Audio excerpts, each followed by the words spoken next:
नमस्कार मैं मजिद बंधुসকল কলকাতা সংবাদ 9টা গুৰুত্বপূৰ্ণ খবৰ প্ৰথমটো খবৰ দেখত কংগ্ৰেছ ক্ষমতালৈ আহিলে নিষিদ্ধ কৰা হ'ব আৰএছএছক পূৰ্বেও দেখত একাধিকবাৰ আৰএছএছক নিষিদ্ধ কৰা হৈছিল কিন্তু তাৰ পিছত তেওঁলোকে হাতে ভৰি ধৰি নিষেধাজ্ঞা উঠাই লৈছিল এই মন্তব্য কংগ্ৰেছৰ ৰাষ্ট্ৰীয় অধ্যক্ষ মল্লিকাৰ্জুন খাৰ্গেৰ পুত্ৰ তথা কৰ্ণাটক চৰকাৰৰ মন্ত্ৰী প্ৰিয়াংক খাৰ্গে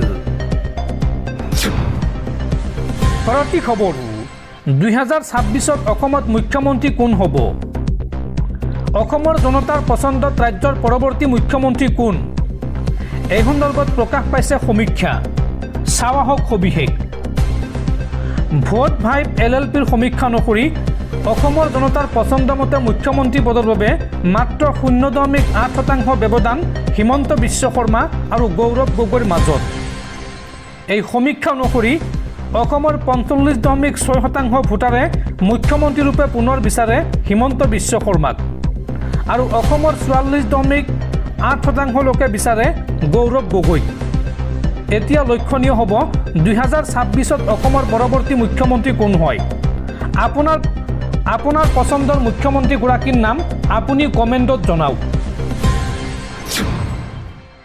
পৰৱৰ্তী খবৰ মুছলমানক উচ্ছেদ চলোৱা বন্ধ কৰক মুছলমান বিদ্বেষী নীতিৰে অসমখন ধ্বংস কৰিবলৈ ওলোৱা কাৰ্য বন্ধ কৰক চৰকাৰৰ উচ্ছেদ অভিযানক লৈ এইবাৰ গৰজি উঠিল বিধায়ক অখিল গগৈ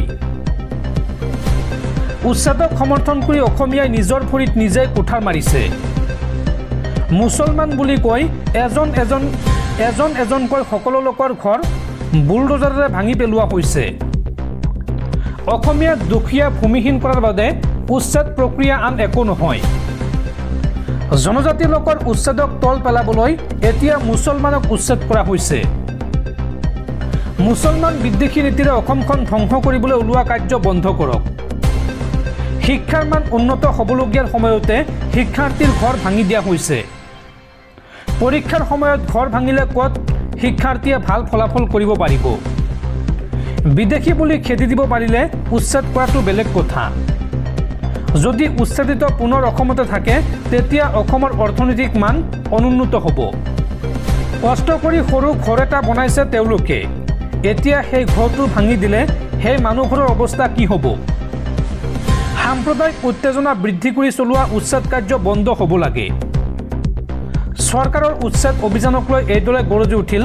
বিধায়ক অখিল গগৈ দৰ্শকসকলৰো বহুতো গুৰুত্বপূৰ্ণ খবৰ আছে তাৰ আগতে আপোনাক জনাও যে যদি আপুনি এতিয়ালৈকে এইটো ভিডিঅ'ত লাইক কৰা নাই তেন্তে এতিয়াই ভিডিঅ'টোত লাইক কৰি দিয়ক আৰু এনেকুৱা ধৰণৰ ভিডিঅ' মই নিতৌ চাবলৈ চেনেলটো ছাবস্ক্ৰাইব কৰি কাষত থকা বেল আইকনটো প্ৰেছ কৰি ৰাখক পৰৱৰ্তী খবৰ গোমাংসৰ বিৰুদ্ধে ৰাজ্যজুৰি অসম আৰক্ষীৰ সৰ্ববৃহৎ একশ্যন এই পৰ্যন্ত 85জনক গ্ৰেপ্তাৰ ৰাজ্যৰ 84খন হোটেলত অভিযান চলাইছে আৰক্ষীয়ে আৰু জব্দ কৰা হৈছে কুইণ্টলে গোমাংস তীব্ৰ গতিত আৰক্ষীয়ে চলাইছে অভিযান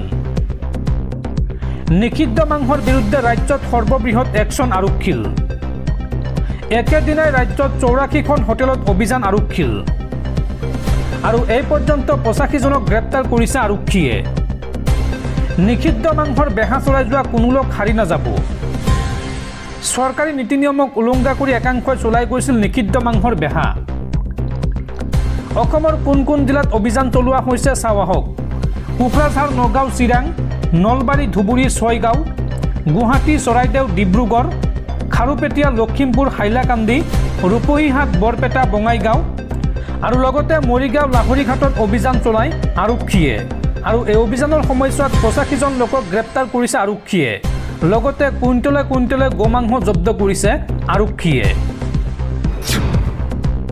পৰৱৰ্তী খবৰ মুখ্যমন্ত্ৰী হিমন্ত বিশ্ব শৰ্মাৰ কনভয়লৈ বটল নিক্ষেপ কৰা ঘটনা সন্দৰ্ভত প্ৰতিক্ৰিয়া প্ৰকাশ কৰিছে সাংসদ ৰকিবুল হুছেইনে এই সন্দৰ্ভত কয় যে কংগ্ৰেছী MLA MPক প্ৰহাৰ কৰা সকলৰ বিৰুদ্ধে জামিনযোগ্য ধাৰাত গোচৰ ৰুজু কৰিছিল তেতিয়া জামিনবিহীন ধাৰাত গ্ৰেপ্তাৰ কৰা হ'লে সকলোৱে ভয় খালেহেঁতেন আৰু তেতিয়া তাৰ পিছত এতিয়া মুখ্যমন্ত্ৰীৰ কনভয়ক বটল নিক্ষেপ কৰিবলৈও ভয় খালেহেঁতেন এই মন্তব্য ৰকিবুল হুছেইনৰ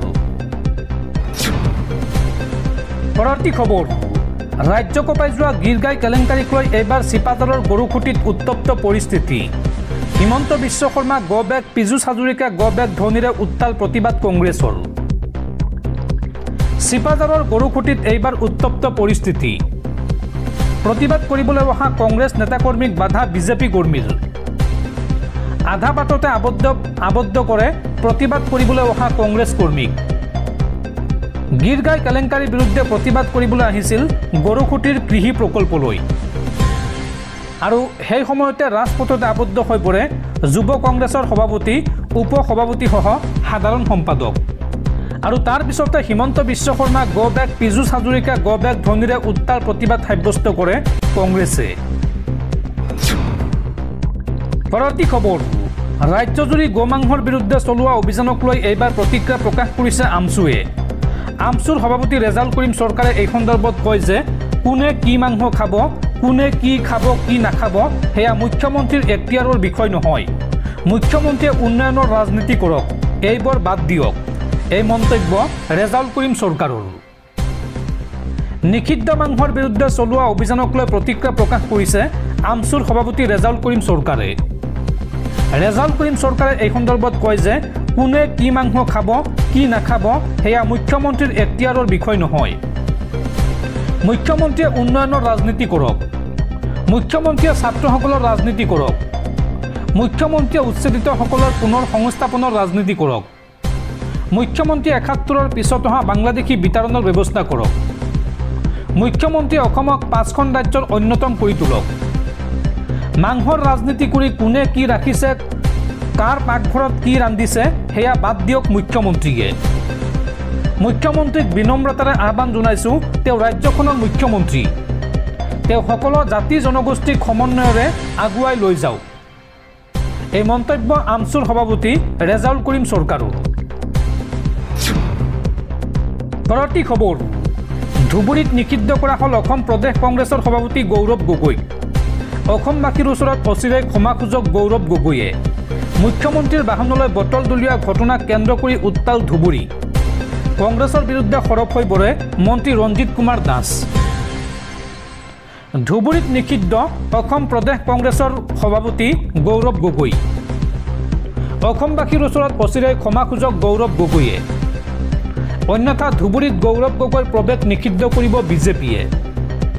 মুখ্যমন্ত্ৰীৰ বাহনলৈ বটল দলিওৱা ঘটনাক কেন্দ্ৰ কৰি উত্তাল ধুবুৰী। এই ঘটনাত কংগ্ৰেছ কৰ্মী জড়িত থকাৰ গুৰুতৰ অভিযোগ। আৰু দলৰ সভাপতি হিচাপে অসমবাসীৰ ওচৰত গৌৰৱ গগৈক ক্ষমা খোজাৰ দাবী বিজেপিৰ। কংগ্ৰেছৰ বিৰুদ্ধে সৰব হৈ পৰে ধুবুৰী জিলাৰ অভিভাৱক মন্ত্ৰী ৰঞ্জিত কুমাৰ দাস। ধুবুৰী চহৰৰ পাঁচমূৰত বিজেপিৰ এইদৰে ব্যাপক প্ৰতিবাদী কাৰ্যসূচী হাতত লয় বা বিজেপিয়ে এইদৰে প্ৰতিবাদ সাব্যস্ত কৰে। পৰৱৰ্তী খবৰ, অসমত পুনৰ ৰাজ্য জোকাৰি যোৱা লজ্জাজনক ঘটনা। এইবাৰ ১২ বছৰীয়া নাবালিকাক ধৰ্ষণ কৰিলে এইগৰাকী ৪৫ বছৰীয়া লম্পট অমৰজিৎ দেউৰীয়ে। আৰু নাবালিকাগৰাকী বৰ্তমান ৪ মাহৰ অন্তঃসত্ত্বা। আৰু তাৰ পিছত এতিয়া ৰাইজৰ ৰোষত পৰিছে এইগৰাকী অমৰজিৎ। ভয়ংকৰ কাণ্ডৰ পিছতে অঞ্চলজুৰি তীব্ৰ উত্তেজনা। পুনৰ ৰাজ্য জোকাৰি যোৱা লজ্জাজনক ঘটনা। ৪৫ বছৰীয়া এইগৰাকী লম্পট অমৰজিৎ দেউৰীৰ কামনাৰ বলি হ'ল এগৰাকী ১২ বছৰীয়া নাবালিকা। বৰডুমচাৰ কণাপথাৰৰ অমৰজিতৰ ঘৰত বন্ধ কৰিছিল নাবালিকা কিশোৰীগৰাকীয়ে। আৰু লম্পট অমৰজিতৰ কামনাৰ বলি হোৱা কিশোৰীগৰাকী বৰ্তমান ৪ মাহৰ অন্তঃসত্ত্বা। নাবালিকাৰে জঘন্য কাণ্ড কৰাৰ পিছতে কিশোৰীগৰাকীৰ ফিলবাৰীৰ বাসগৃহত চাঞ্চল্য। আৰু ৰাইজৰ ৰোষত পৰা লম্পট অমৰজিৎ দেউৰীক উদ্ধাৰ কৰে আৰক্ষীয়ে। ঘটনা সন্দৰ্ভত পৰিয়ালৰ লোকে অমৰজিৎ দেউৰীৰ বিৰুদ্ধে বৰডুমচা থানাত দাখিল কৰিব এজাহাৰ। এই কথা জনাইছে ভুক্তভোগী যুৱতীগৰাকীৰ বা নাবালিকাগৰাকীৰ পৰিয়ালে। আৰু অমৰজিৎ দেউৰীৰ AS23Z7224 নম্বৰৰ এখন স্কুটিও জব্দ কৰে আৰক্ষীয়ে। পৰৱৰ্তী খবৰ, দেশৰ কোটি কোটি মুছলমানৰ বাবে ভাল খবৰ। ৱাকফ সম্পত্তি মছজিদ ঈদগাহ মুছলমানৰ সম্পত্তি।